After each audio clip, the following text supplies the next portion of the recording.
안녕하세요. 건강플러스 한주혜입니다. 아이들이 밤마다 다리가 아프다고 호소하면 흔히 성장통인가 보다 하고 넘어가는 경우가 많은데요. 하지만 자고 일어난 아침에도 아이가 절뚝거리거나 손발 마디가 부어 있다면 의심해봐야 할 질환이 있습니다. 바로 소아 류마티스 관절염인데요. 소아 류마티스 관절염은 부모님들이 성장통으로 착각해 진단이 늦어지는 경우가 많다고 합니다. 건강플러스 오늘 이 시간은 소아 류마티스 관절염에 대해서 자세히 알아봅니다.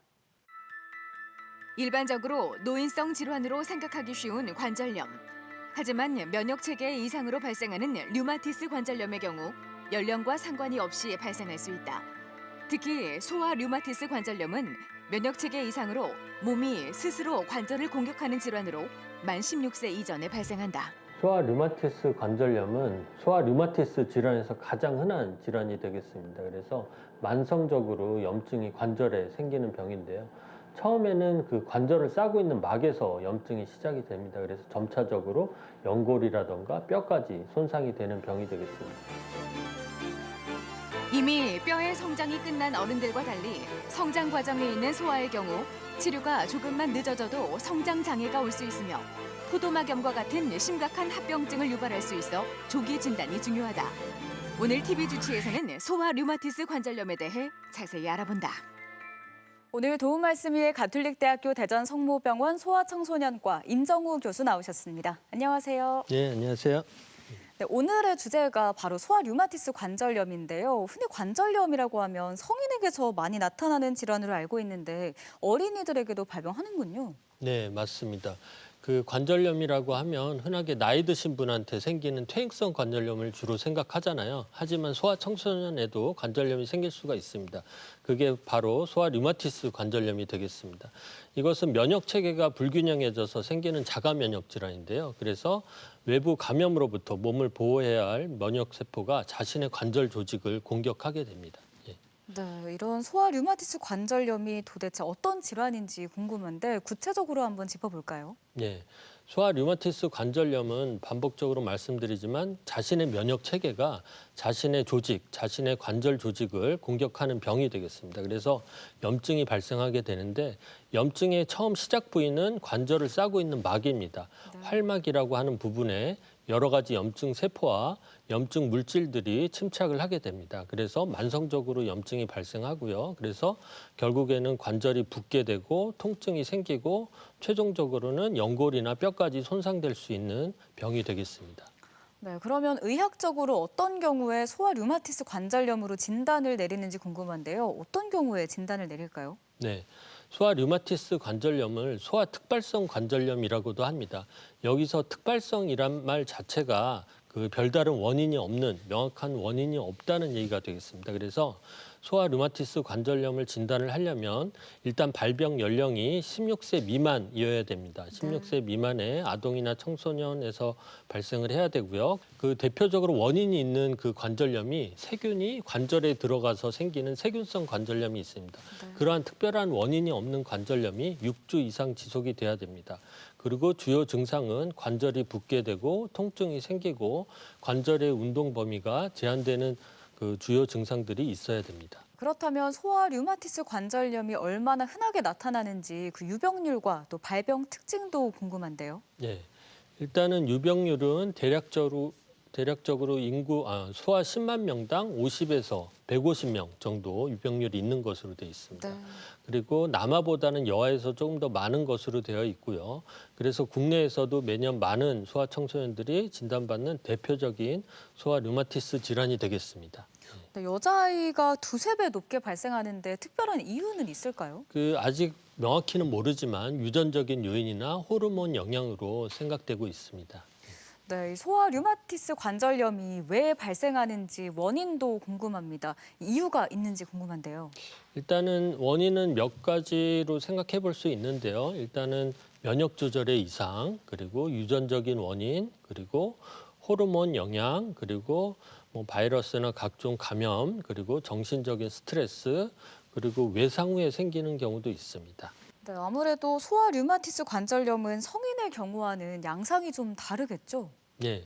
일단은 성인 류마티스 관절염 같은 경우에는 손가락과 같은 작은 관절 위주로 잘 침범이 되지만은 소아는 무릎, 발목, 손목과 같은 굉장히 큰 관절 위주로 침범이 되고요. 네. 진행 속도가 매우 빠른 것으로 되어 있습니다. 네, 진행 속도가 또 빠르다 보니까 더 빠르게 진단을 받는 게 중요할 것 같은데요. 네. 성인에게서보다 관절 손상도 더 다양한 곳에서 일어날 것 같습니다. 종류가 여러 가지로 나뉜다고요? 네, 맞습니다. 소아 류마티스 관절염은 크게 세 가지로 나누고 있습니다. 그래서 4개 이하의 관절이 침범되는 소수 관절형이 있고요. 5개 이상이 침범되는 다수 관절형이 있고, 그리고 발진이라든가 발열이 매우 특징적인 전신형, 이렇게 세 가지로 나누고 있습니다. 네, 그렇다면 이 소아 류마티스 관절염의 종류에 대해서 지금부터 하나씩 구체적으로 살펴보도록 하겠습니다. 가장 먼저 소수 관절형, 가장 흔하게 발생한다고요? 네, 일단 소수 관절형이 가장 흔한데요. 그래서 전체의 한 절반 정도 차지하고 있는 것으로 되어 있습니다. 그래서 4개 이하의 관절이 비대칭하게, 그러니까 무릎 같은 경우에는 오른쪽 무릎이면 오른쪽 무릎, 왼쪽 무릎이면 왼쪽 무릎, 이렇게 비대칭하게 침범이 되는 것이 특징이고요. 네. 가장 흔하게 침범되는 부분은 무릎입니다. 무릎이 가장 흔하고 그다음에 발목, 그다음에 손목, 이런 순으로 침범을 하게 됩니다. 그리고 그 소아 류마티스 관절염의 합병증인 그 포도막염이 잘 생길 수가 있습니다. 이게 관절에 이상이 생기는 건데 왜 눈에 포도막염의 합병증이 생기는 거예요? 일단은 자가 면역 질환이기 때문에 몸 여기저기 그 이상이 생길 수가 있습니다. 예. 그래서 합병증이 대표적입니다. 포도막염이. 예. 네, 4개 이하에서 발생하는 소수 관절염에 대해 알아봤는데요. 이번에는 5개 이상 발생하는 다수 관절염에 대해서 짚어볼까요? 일단 다수 관절염은 5개 이상의 관절이 침범되는 경우고 전체에서 한 30% 차지하고 있는 것으로 되어 있습니다. 손가락이나 발가락과 같은 작은 관절이 좌우로 대칭적으로 침범이 되고, 물론 큰 관절도 침범이 될 수가 있습니다. 그리고 목 관절도 침범이 될 수가 있는데 그러면 목이 뻣뻣해지게 되고요. 네. 턱 관절도 침범이 될 수가 있습니다. 그러면 입을 제대로 열지 못하는 증상이 생길 수가 있습니다. 그리고 혈액 검사를 했을 때 류마티스 인자라는 게 양성인 경우에는 훨씬 관절염 증상이 심하고 매우 오랫동안 만성적인 경과를 겪게 되는 경우가 많은 것으로 되어 있습니다. 네, 이번에는 마지막 유형이죠. 전신형 관절염에 대해서도 알아볼까요? 예, 전신형은 전체에서 한 20% 차지하고 있고요. 스파이크성 고열, 그래서 이 그래프 보시면은 이렇게 하루에 한 번 내지 2번 정도 굉장히 높게 치솟는 발열이 매우 특징적으로 나타납니다. 네. 근데 정말 특이하게 열이 없을 때는 아이가 굉장히 멀쩡해 보이고요. 하지만 열이 이렇게 막 날 때는 굉장히 아파 보이고 힘들어하는 것이 특징입니다. 그리고 몸통에 이렇게 연분홍색 피부 발진이 잘 생기게 됩니다. 이것뿐만 아니라 간비종대, 그리고 심장막염, 늑막염과 같은 전신에 염증을 유발할 수 있는 타입이 되겠습니다. 전신형의 경우에는 또 발진이 일어나다 보니까 관절염이라고는 예상을 못하는 부모님들도 많으실 것 같은데요. 네. 실제로 좀 빠르게 진단을 하시는 편인가요?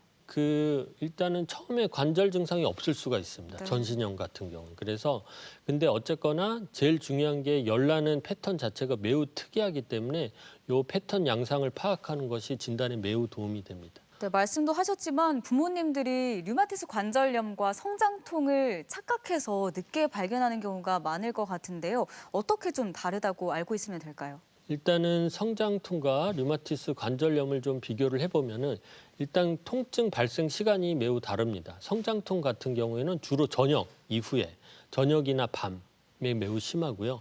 오히려 자고 나면 좋아지는 경우가 많습니다. 네. 반면에 소아 류마티스 관절염 같은 경우에는 거의 대부분, 거의 무조건 아침에 매우 심합니다. 아침에 제일 아프고 제일 뻣뻣하고 그런 증상이 있고요. 그리고 관절 강직, 관절이 뻣뻣해지는 것이죠. 이것 같은 경우에 성장통 같은 경우에는 강직 현상이 없습니다. 반면에 소아 류마티스 관절염은 아침에 30분 이상 관절이 뻣뻣해지는 조조 강직 현상이 발생합니다. 그리고 유관상 변화를 봤을 때는 성장통은 관절 자체에 이상이 없기 때문에 뭐 붓기라든가 열감 이런 것이 전혀 없고요. 반면에 소아 류마티스 관절염은 관절이 붓고 빨갛고 열감이 나타나게 됩니다. 그리고 신체 활동 같은 경우에는 성장통은 낮에는 신나게 잘 뛰어놀지만은 소아 류마티스 관절염은 낮에도 통증을 호소하고 쩔뚝거리고 걷는 게 힘들어질 수 있습니다. 네, 그렇다면 좀 초기에 눈여겨봐야 할 증상이 따로 있을지 궁금한데요. 초기 증상 어떤 것들이 있을까요? 네, 일단은 주의 깊게 봐야 되는 초기 증상은 일단 조조강직 현상입니다. 그래서 매우 특징적인 소아 류마티스 관절염의 소견인데요.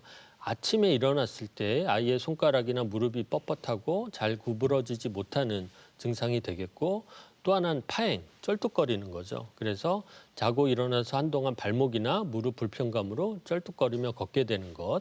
그리고 또 하나는 일상 동작이 어느 순간부터 어려워지는 것입니다. 그래서 예를 들어서 옷에 단추를 채우거나 손가락질을 할 때 손가락 통증을 호소하는 것이 있는지, 그리고 또 하나는 그 말로 표현을 잘 못하는 나이의 아이들은 행동의 변화가 나타납니다. 그래서 잘 놀던 아이가 계속 안아달라고 떼를 쓴다거나 활동량이 급격히 감소하는 것들이 놓치기 쉬운 초기 신호가 되겠습니다. 아침에 통증이 강하다고 하셨는데 아침 관절이 뻣뻣할 때는 어떻게 하는 게 좋나요? 아침 관절이 뻣뻣해서 많이 불편할 때는 가벼운 스트레칭 많이 도움이 되고요.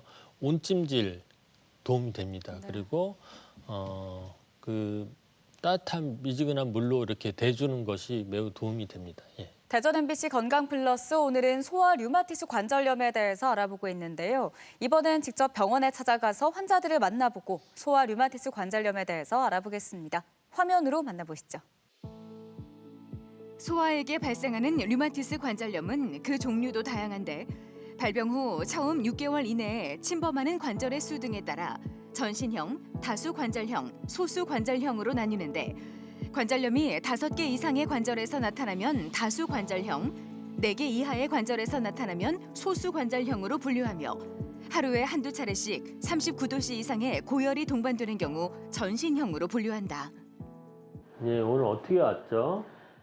아이가 오른쪽 무릎이 계속 아프다고 했었는데 한 2개월 정도 된 것 같아요. 근데 최근 들어서 더 많이 아프다고 해서 이렇게 방문하게 됐습니다. 그럼 하루 중에 봤을 때 언제 가장 심한 거죠? 아침에 일어나서 제일 아픈 것 같고요. 계속 쩔뚝쩔뚝할 정도로 많이 아프고 오전 내내는 조금 아프다고 많이 하고 오후 돼서야 좀 괜찮다고 하는 것 같아요. 혹시 뭐 발열이라던가 몸에 발진 같은 건 없었나요? 그런 거는 없었어요. 그냥 무릎이 조금 붓고 이러는 거 말고는 따로 발진이 나거나 이런 건 없었고, 네. 소아 류마티스 관절염에 걸리면 보통 무릎이나 발목, 손목과 같이 큰 관절에 통증과 부종이 나타나며 관절 부위가 뻣뻣해지는 강직 증상을 보일 수 있다. 특히 아침에 자고 일어났을 때 주로 증상이 나타나며 미열이나 발진, 림프절 비대 등 전신 증상이 동반될 수 있다. 이 환자 같은 경우에는 증상이 생긴 지 한 2개월 정도 됐습니다. 그래서 뭐 혈액 검사를 했을 때 염증 수치도 좀 올라가 있고 일단은 진찰을 했을 때 관절의 운동 범위가 좁아져 있었습니다. 그렇기 때문에 일단 가장 기본적인 약제인 먹는 비스테로이드 소염제로 치료를 시작할 예정입니다. 소아 류마티스 관절염의 경우 유사한 증상을 보이는 다른 질환들을 하나씩 배제해 나가며 최종적으로 진단을 내리게 된다. 혈액 검사를 통해 체내 염증이나 류마티스 인자를 확인할 수 있으며 관절 연골이나 뼈의 손상 진행 등을 확인하기 위해 관절 초음파 검사를 시행할 수 있다. 또한 추가적으로 소변 검사나 안과 검진 등 다양한 검사와 임상 소견을 종합해 진단을 내리게 된다. 약 시작한 지 한 달 됐는데 그동안 좀 어땠나요? 아기가 처음에는 손목이랑 손가락이랑 무릎 쪽으로 많이 통증이 있다고 했는데 약 먹고 나서는 조금 괜찮아진 것 같아요. 그래도 아직은 좀 통증도 있고 붓기도 남아있죠? 네, 아직은 완전히 사라지지는 않았어요. 약 먹는 건 어떻대요? 잘 먹고 있나요? 네, 약도 잘 꼬박꼬박 챙겨 먹고 있어요. 약 먹고 나서 뭐 복통이라던가 그런 건 없었고요. 네, 아직 그런 부작용은 없어요. 네. 안타깝게도 소아 류마티스 관절염의 정확한 원인은 아직까지 밝혀지지 않았다. 자가 면역 반응을 일으키는 원인은 단 하나가 아니라 여러 요인이 복합적으로 작용하는데 우선 면역 체계의 이상이나 유전적인 요인들이 연관된 것으로 추정되며 성호르몬이나 체내 호르몬 균형 변화가 면역 반응에 영향을 미치는 것으로 알려져 있다. 일단 기본적인 약제로 쓴 지 한 달 정도 됐는데 아직은 완전히 좋아지지 않았기 때문에 다른 항류마티스 제제인 다른 약제를 시작할 예정입니다. 그 정도 쓰고 나서는 뭐 일상생활은 당연히 큰 지장은 없을 거고요.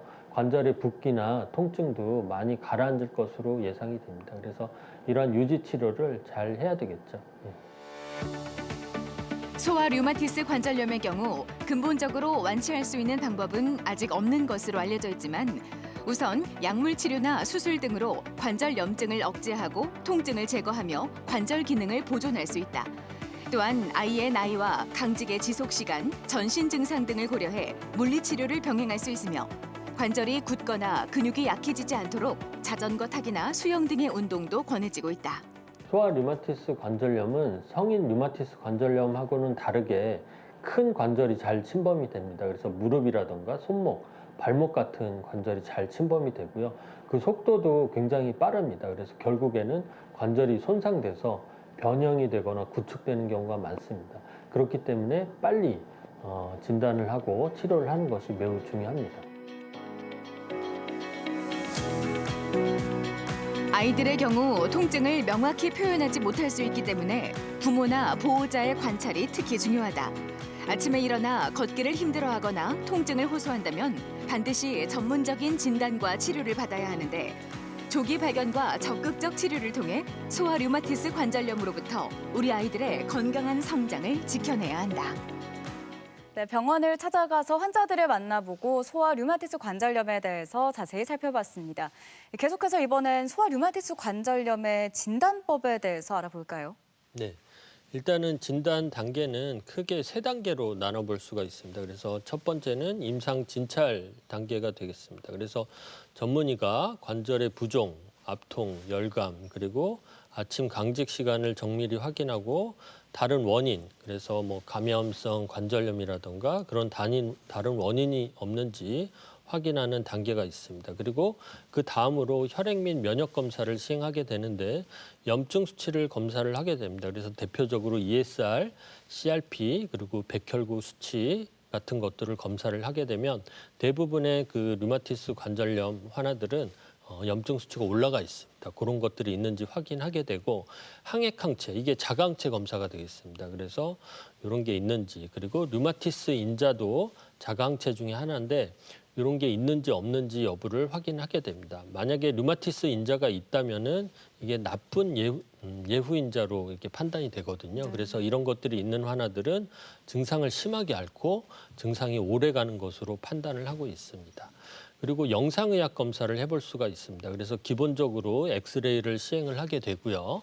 그리고 골 스캔 검사를 할 수가 있습니다. 골 스캔 검사는 전신의 관절 상태를 비교적 쉽게 파악해 볼 수 있기 때문에 거의 처음 온 환자들은 기본적으로 시행을 하고 있습니다. 그리고 MRI를 해볼 수가 있는데 MRI 같은 경우에는 큰 관절이나 중요한 관절이 침범됐을 때 확인을 해서 연골 손상 여부, 그리고 활막이 두꺼워짐, 그리고 관절액의 증가 상태 등을 명확히 관찰해 볼 수가 있습니다. 이런 단계를 거치게 됩니다. 네, 이러한 검사법을 통해서 소아 류마티스 관절염으로 진단이 되면 치료 목표는 어떻게 세우나요? 네. 일단은 목표는 크게 일단 염증을 억제하는 약제를 통해서 관절의 기능을 보존하고 변형을 예방하는 것이 가장 큰 목적이라고 할 수 있고요. 궁극적으로는 어린아이들이 결국엔 정상적인 생활을 할 수 있도록 해주는 것이 목표라고 할 수 있겠습니다. 네, 앞서 또 완치가 쉽지 않은 병이라고 하셨는데 치료법은 어떻게 되는지 궁금합니다. 네. 일단 치료법은 크게 그 약물 치료가 있고 뭐 운동 치료나 재활 치료가 있겠는데 그래서 약물 치료 같은 경우에는 비스테로이드 소염제, 스테로이드제, 항류마티스제, 생물학적 제제, 그리고 운동 치료, 재활 치료 뭐 이렇게 나눠볼 수가 있겠습니다. 다양한 치료법들이 있는데요. 하나씩 짚어보도록 하겠습니다. 가장 먼저 약물 치료를 언급하셨는데 약물 치료도 종류가 다양하네요. 네, 맞습니다. 일단 약물 치료에 대해서 말씀드리겠습니다. 비스테로이드 소염제가 가장 기본적인 약제가 되겠고요. 그 대중적인 항염증 및 해열제를 사용하게 됩니다. 그래서 하루에 한 번 먹는 것도 있고 2번 먹는 것도 있습니다. 그리고 효과는 통증이나 염증을 즉각적으로 완화할 수 있는 제제가 되겠습니다. 그래서 이러한 약제는 가장 기본적인 약제이기 때문에 처음부터 치료의 끝까지 가장 기본적으로 먹게 되는 약제가 되겠습니다. 그리고 스테로이드제가 있는데요. 사실 그 항염 효과는 가장 좋은 제제가 되겠습니다. 하지만은 스테로이드제를 오래 사용했을 때는 뭐 골다공증이라던가 여러 가지 감염 그리고 성장 장애를 유발할 수가 있기 때문에 우리가 주의를 해서 사용을 하고 있습니다. 경구 약으로 복용할 수도 있고요. 주사제로 쓸 수도 있고 관절 안에 주사를 투입할 수도 있습니다. 그리고 항류마티스제가 있는데 면역 반응을 조절하는 제제가 되겠습니다. 그래서 비스테로이드 소염제를 기본적으로 사용을 시작하고 나서 효과를 판단을 하게 됩니다. 그래서 충분한 효과가 없다면은 이 항류마티스제를 추가를 하게 됩니다. 대부분 먹는 약이 되겠고요. 그리고 기본적으로 다음과 같은 제제가 있는데 메토트렉세이트 같은 제제 같은 경우에는 그 비스테로이드 소염제를 쓰고 난 이후에 가장 많이 추가를 하는 제제가 되겠습니다. 그 외에 뭐 살라조피린 그리고 사이클로스프린 같은 제제를 사용을 하고 있습니다. 그 다음으로 생물학적 제제가 되겠는데 이게 가장 최근에 나온 제제가 되겠습니다. 2000년대 이후에 나온 제제가 되겠고 이것은 면역 이상이 있는 부분을 선택적으로 타겟을 해서 조절할 수가 있는 제제가 되겠습니다. 그래서 그 TNF라는 게그 소아 류마티스 관절염에서 굉장히 높게 나타나서 이게 심한 염증을 일으키는 것으로 생각이 되는 물질이거든요. 그래서 이러한 TNF를 억제한다거나 IL-6, IL-1도 마찬가지로 염증을 일으키는 물질인데 이러한 부분들을 부분적으로 억제하는 제제가 되겠습니다. 그래서 특정 염증을 표적해서 공격하는 생물학적 제제가 되겠고 대표적으로 쓰는 제제가 아달리뮴맵, 이게 TNF를 억제하는 제제입니다. 에타나셉트 이런 제제가 되겠습니다. 네, 아무래도 아이들이 성장기다 보니까 약물 치료로 인해서 성장에 영향을 받진 않을지 부모님들이 걱정을 많이 하실 것 같은데요. 스테로이드제 말고는 큰 부작용은 없을까요? 스테로이드제 말고도 항류마티스 제제 같은 경우에도 부작용이 있을 수가 있습니다. 그래서 대표적으로 이게 면역을 억제하는 부분이 있기 때문에 뭐 백혈구 수치가 떨어진다던가 빈혈 수치가 생긴다던가 혈소판 수치가 떨어진다던가 간 수치가 올라간다던가 그런 부작용이 생길 수가 있습니다. 그렇기 때문에 정기적으로 혈액 검사도 같이 시행을 해야 됩니다. 네, 그러면 치료 과정에서 주의해야 할 합병증도 있는지 궁금한데요. 합병증이 발생하는 질환인가요? 네, 맞습니다. 소아 류마티스 관절염은 자가 면역 질환이기 때문에 신체의 다른 부분에도 이상이 생길 수가 있고 대표적인 게 만성 포도막염이 되겠습니다. 이것은 눈 안쪽 안구 조직에 만성 염증이 생기는 것이고요. 소수관절염 환자에서 주로 흔하게 많이 발생하지만 다른 타입에서도 생길 수가 있습니다.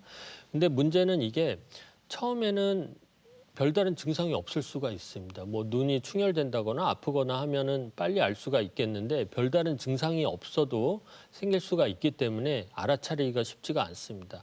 하지만 방치하게 되면 백내장이라든가 녹내장, 시력 저하, 실명 위험까지 있기 때문에 그렇기 때문에 이러한 소아 류마티스 환자들은 정기적으로 3개월이나 6개월마다 안과 검진을 같이 하고 있습니다.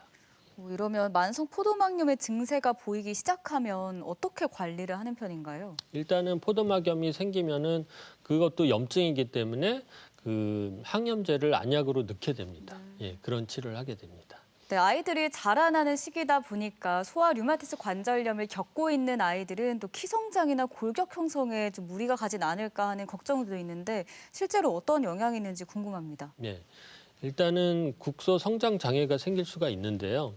가령 무릎에 류마티스 관절염이 생기면은 그쪽에 계속 염증이 지속적으로 생기게 됩니다. 근데 이러한 염증이 성장판을 자극을 하게 되거든요. 그래서 그쪽 다리가 더 길어지게 되는 것이죠. 그래서 결국에는 다리 길이 차이가 생길 수가 있고요.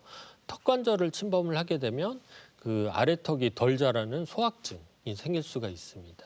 그런 것들이 생길 수가 있고, 그리고 전신적인 성장 지연으로는 그 소아 류마티스 관절염에서 나타나는 그 체내 염증 물질 자체가 성장을 방해할 수가 있고요. 또 하나의 원인으로는 장기간 고용량 스테로이드를 사용하게 된다면 이 또한 최종 성인 키에 영향을 줄 수가 있습니다. 네, 한 가지 더 여쭤보겠습니다. 성인이 되면 루푸스 질환 동반될 가능성 있는지 궁금한데요.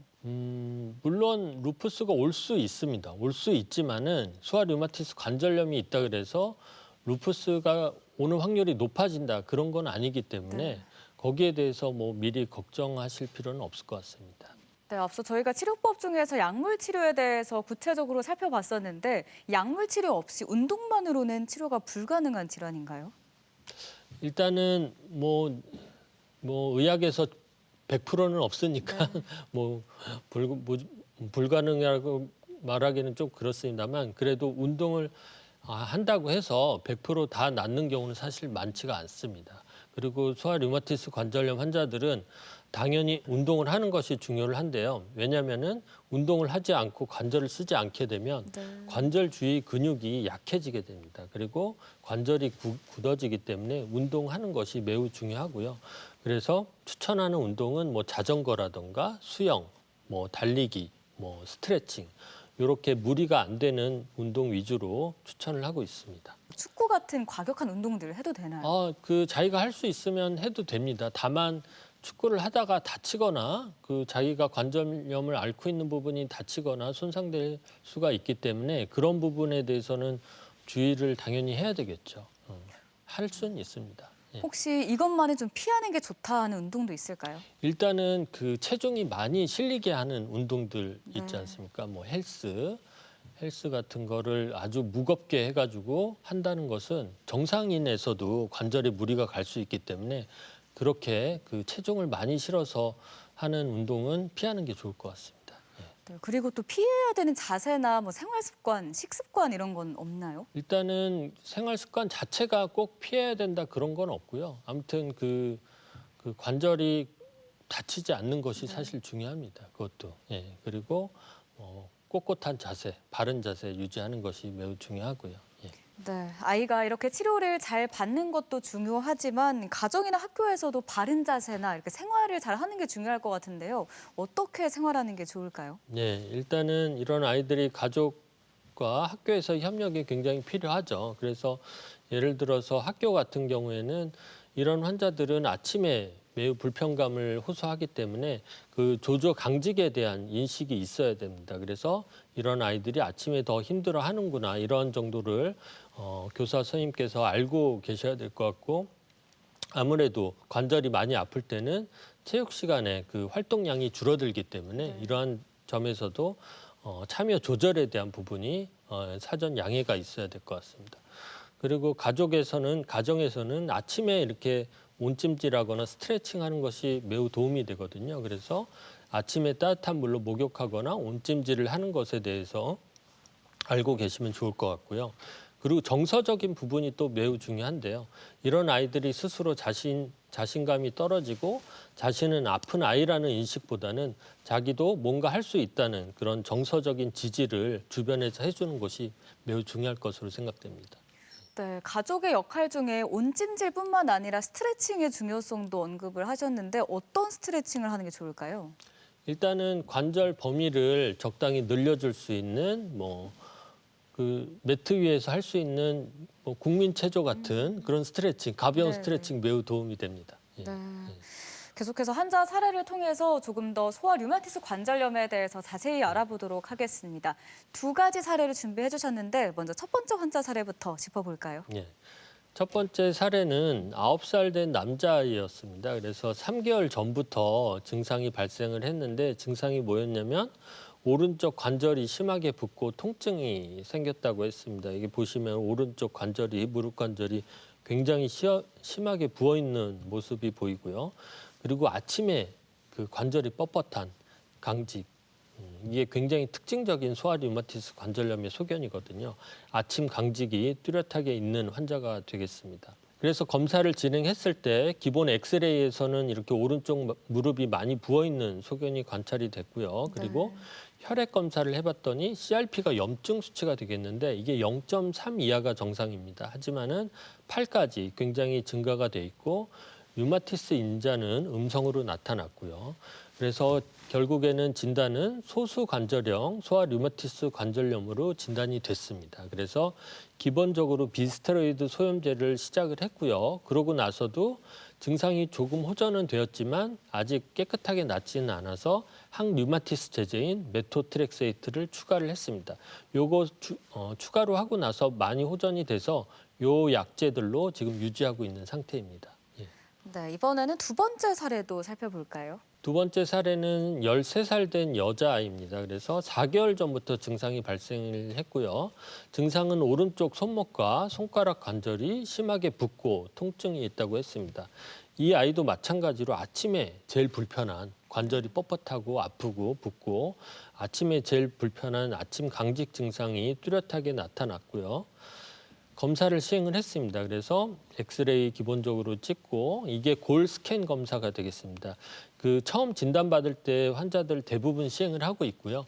이게 보시다시피 그 전신에 뭐 손가락뿐만 아니라 뭐 무릎, 발목과 같은 전신의 관절 상태를 파악해 볼 수가 있습니다. 그렇게 보시면은 이 아이 같은 경우는 오른쪽 손목이 좀 더 새카맣잖아요. 이게 염증이 이게 있는 부분이 되겠습니다. 이렇게 양쪽을 비교해서 보면 좋고요. 그래서 이런 식으로 염증이 있는 부분을 파악을 할 수가 있었고요. 그래서 그리고 나서 혈액 검사를 했습니다. 봤더니 이 아이도 마찬가지로 CRP가 염증 수치가 상승이 돼 있었고 류마티스 인자는 이 아이 같은 경우에 양성이 나타났습니다. 그래서 진단은 다수관절형 소아 류마티스 관절염으로 진단이 됐고요. 치료는 처음에 비스테로이드 소염제로 시작을 했고 그리고 나서도 별다른 호전이 없어서 메토트렉세이트라는 항류마티스 제제를 추가를 했습니다. 그러고 나서도 완벽한 호전이 없어서 이게 생물학적 제제인 아달리뮤맵, 이게 주사제거든요. 이 주사제를 같이 투여를 하고 있고 현재는 많이 좋아진 상태입니다. 네, 소아 류마티스 관절염이 완치가 쉽지만은 않은 질환이라고 하셨는데요. 그럼에도 완치된 환자 사례도 있는지 궁금한데요. 네, 일단 전체적으로 봤을 때 통계적으로 봤을 때도 그렇고 한 3분의 1 정도는 몇 년간 약 복용을 하고 치료를 하고 나서 완치가 되는 경우가 한 3분의 1 정도로 보고요. 3분의 1은 어느 정도 약을 복용을 하고 치료를 하면 어느 정도 많은 효과가 있지만 회복을 하지만은 깨끗이 낫지 않아서 그런 상태를 유지하는 정도. 그리고 나머지 3분의 1은 약을 좀 투여를 많이 하고 그래도 계속 관절염이 진행이 되는 그런 정도, 그런 분포로 파악을 하고 있습니다. 네, 이렇게 장기간 치료 목표를 세워야 하는 만큼 또 소아하다 보니까 소아 관절염이 있으면 성인이 됐을 때 약해진 면역력으로 인해서 다른 질환이 더 잘 생기진 않은지 궁금한데 어떻습니까? 성인 됐을 때 근데 아직 거기에 대해서는 뚜렷이 연구가 된 건 없지만은 마찬가지입니다.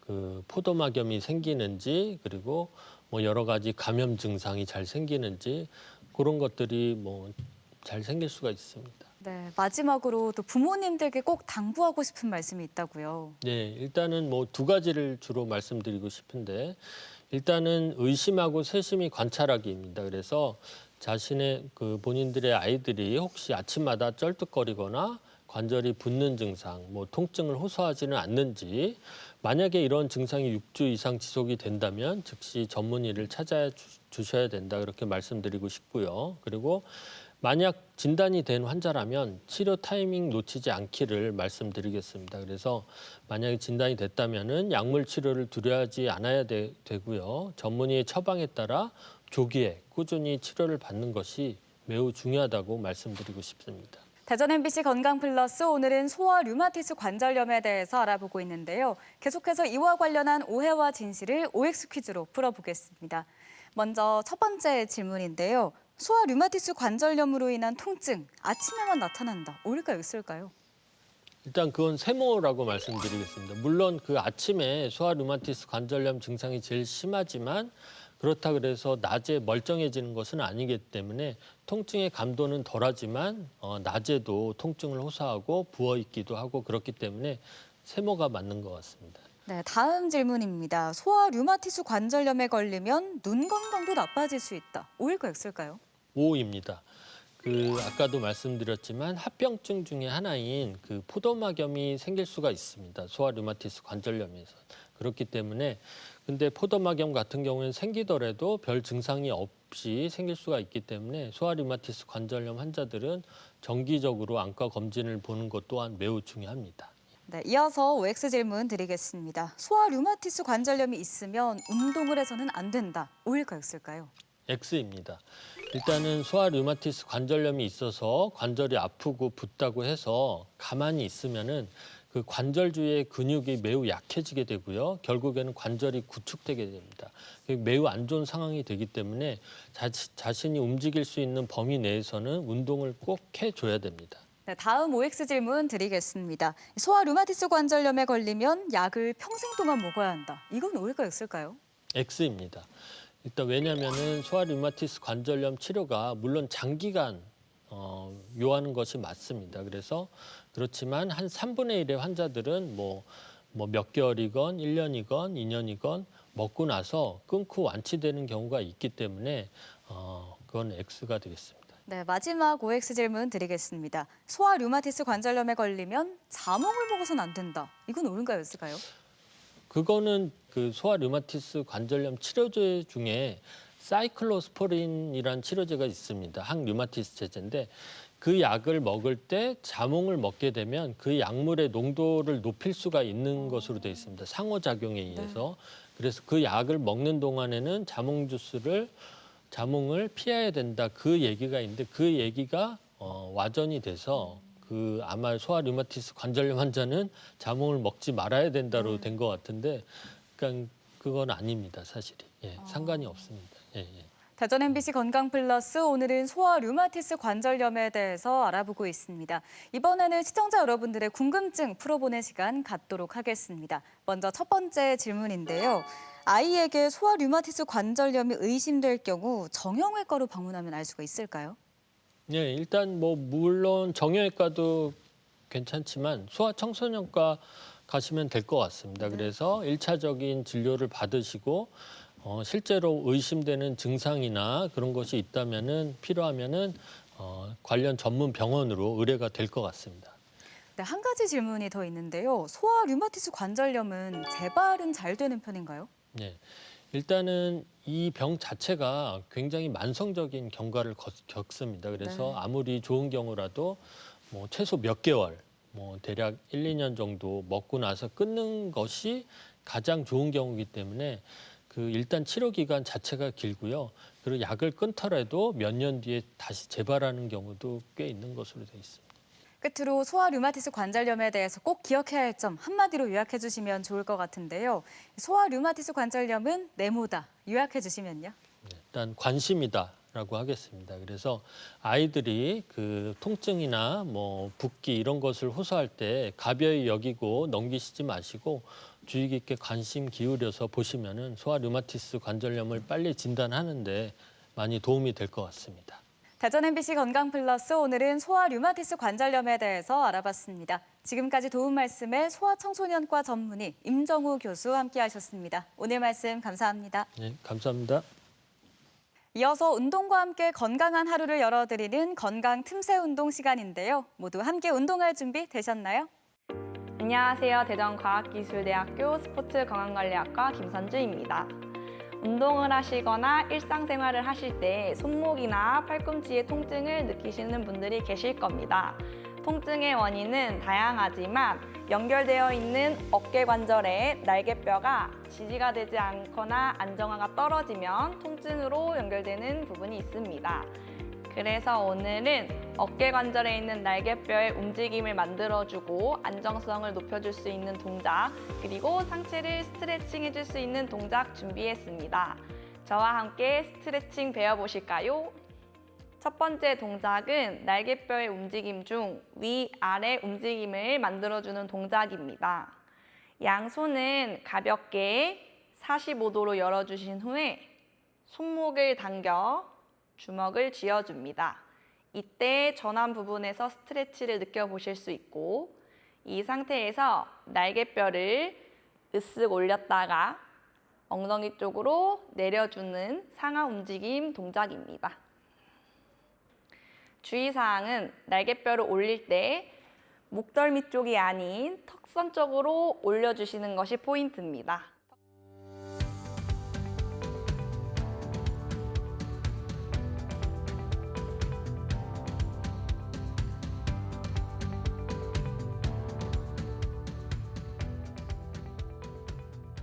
두 번째 동작은 날개뼈의 앞뒤 움직임을 만들어주는 동작입니다. 양손은 허리 뒤에 깍지를 껴주신 상태에서 손등과 허리가 닿을 수 있게 진행합니다. 이때 날개뼈와 갈비뼈와 같이 움직일 예정입니다. 깍지를 낀 손을 이렇게 잡아당기는 힘을 이용해 주신다면 더 큰 스트레치를 느껴보실 수 있습니다. 당겨낸 상태에서 팔꿈치를 앞쪽으로 닫아주시면 자연스럽게 날개뼈가 앞으로 올 거고, 이때 가슴을 숙여내면서 등을 동글게 말아줍니다. 다시 한번 깍지 낀 손을 잡아당기며 팔꿈치를 열어낼 건데요. 이때 날개뼈가 먼저 조여지는 게 아니라 가슴을 드러낸 후에 마지막에 날개뼈가 조여질 수 있게 해주면 됩니다. 다시 한번 더 깍지 낀 손을 잡아당기며 팔꿈치, 날개뼈, 가슴 순서로 말아주시고, 돌아오실 때 팔꿈치, 가슴, 날개뼈 순서로 돌아올 수 있게 해주시면 됩니다.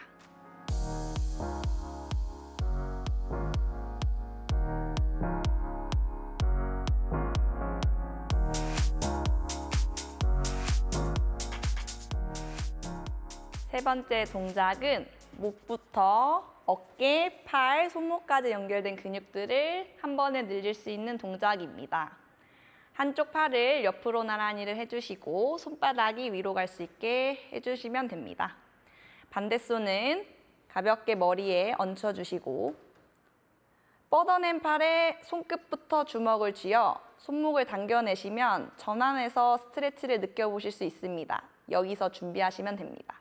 이 상태에서 손목을 바닥 쪽으로 꺾어주시며 손끝을 바닥으로 찔러냅니다. 머리는 반대 방향으로 스트레치 해주시면 됩니다. 다시 돌아오실 때는 머리를 세우고 손끝부터 손가락을 접어 손목을 다시 꺾어주시면 됩니다.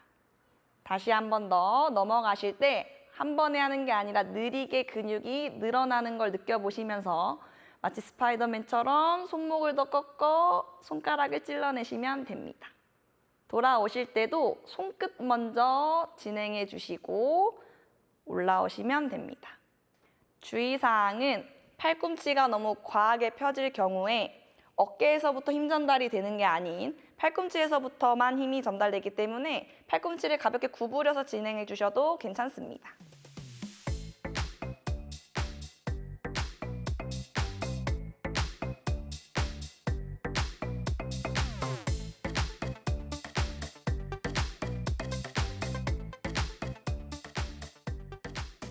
네 번째 동작은 가슴 부위 근육과 팔 바깥쪽 근육이 스트레치 될 수 있는 동작입니다. 양손은 옆으로 나란히를 해주시는데요. 마찬가지로 손바닥이 위로 향할 수 있도록 해줍니다. 천천히 앞으로 나란히로 오시면서 새끼손가락과 손목이 최대한 다 닿을 수 있게 맞물려 주신 후에 세수하듯이 팔꿈치를 구부려 줍니다. 이때 팔꿈치를 붙일 수 있으면 최대한 붙여서 진행을 해보시고 뻗어내는 과정에서도 팔이 떨어지지 않게 최대한 모아주신 후에 바깥쪽으로 열어냅니다. 열어내실 때는 어깨선상에서 열어내셔야 가슴이 스트레치 되는 걸 느껴보실 수 있습니다. 다시 한번 모아주실 때는 어깨 바깥쪽 라인이 늘어날 거고 새끼손가락 날이 닿으면 팔꿈치를 구부려 주시는데요. 이때 벌어지는 게 아닌 모아서 구부려 주셔야 바깥쪽 라인이 늘어납니다. 뻗어내실 때도 최대한 모아서 뻗어내신 후에 옆으로 나란히 하실 때는 내려가지 않게 어깨선상에서 쇄골이 뒤로 빠질 수 있게 도와줍니다.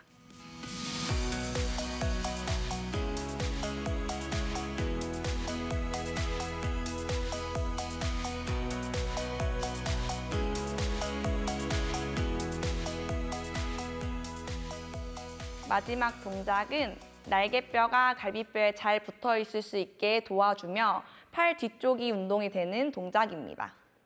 한쪽 팔을 귀 앞으로 뻗어냅니다. 반대손은 머리 뒤를 향해 반대팔을 잡아주시면 됩니다. 가볍게 주먹을 쥔 후에 팔꿈치를 구부렸다가 펴주시는 동작을 진행해 보시면 됩니다. 이때 주의사항은 팔꿈치가 옆으로 빠지는 것이 아닌 앞쪽으로 빠질 수 있게 주의해 주시면 됩니다. 한 팔씩 하는 동작이 쉬우시다면 양팔을 같이 뻗어서 진행하는 동작으로 연결하셔도 됩니다. 앞선 동작과 마찬가지로 팔꿈치가 앞쪽으로 빠지지 않도록 주의하면서 동작을 진행해 주시면 됩니다.